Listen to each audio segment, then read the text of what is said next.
Meantime, special counsel Robert Mueller's team unveiled another indictment today.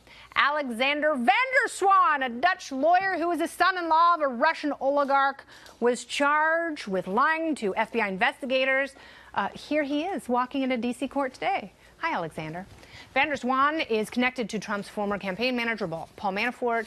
He also reportedly lied to the FBI about his interaction with Rick Gates, who served as Trump's deputy campaign manager and has reportedly agreed to testify against his old pal Manafort. So how does the Dutch lawyer fit into the Russia probe? Well, let's connect the pieces with the one and only Judge Andrew Napolitano, Fox News senior judicial analyst. This is such a tepid charge that most prosecutors wouldn't take it. He forgot to remember something. Yeah. There are far more serious lies going on to the FBI, Mrs. Clinton, and to grand juries than this. But they do have him. He did agree to plead guilty. While he is pleading guilty, Richard Gates' lawyers are negotiating with Bob Mueller for a deal.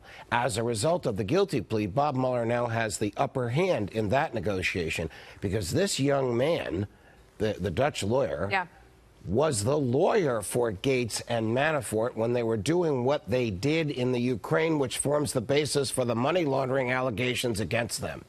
Against them and the president? No, I don't think this all involves... seems like somewhat interesting in another sphere that's very distracting and gets us away from whatever our original target was supposed to be. The money laundering charges against Manafort and Gates go back to 2014. They have nothing, as far as we can tell, to do with Donald Trump. But think about this. If Gates agrees to testify against Manafort and this young lawyer agrees to testify against Manafort, imagine your own lawyer testifying against you.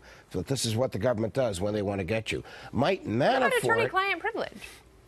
He's destroyed the attorney-client privilege by pleading guilty to a crime. The attorney-client privilege does not cover the criminal activity of the attorney or the client.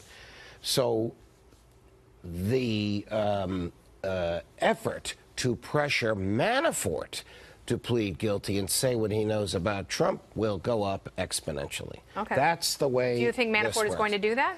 Manafort has said many times, publicly and privately, no amount of pressure will get him to do that. But having his former lawyer and his former law partner testify against them may change his mind. Well, what is the ultimate goal here? So let's say there is some connection with money laundering, as Bannon said in the Michael Wolff book. Right. They brought in Weissman to go after the money laundering. Let's say they find that. Let's say there's some really clear evidence. Can the president be charged? There's two goals here. One is to justify the existence of Mueller's office. He has pretty much done that with the indictment that came out last Friday, even though none of those people will ever be tried. Yeah. And he can justify the existence of his office by indicting people like Manafort and Gates and this young Dutch lawyer for things that have nothing whatsoever to do with the campaign. Second goal may very well be to find out what, if anything, they know about Donald Trump.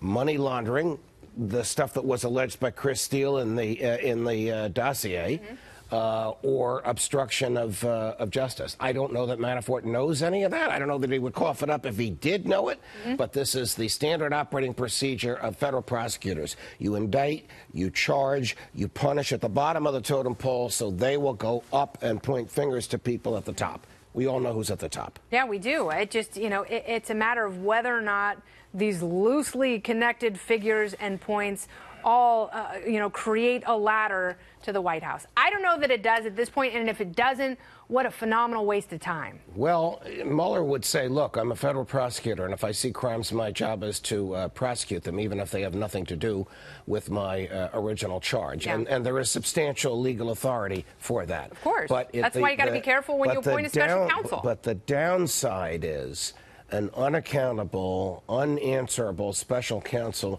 materially interfering with the president's ability to govern. When will this end? Kennedy, I don't think it's going to end this year.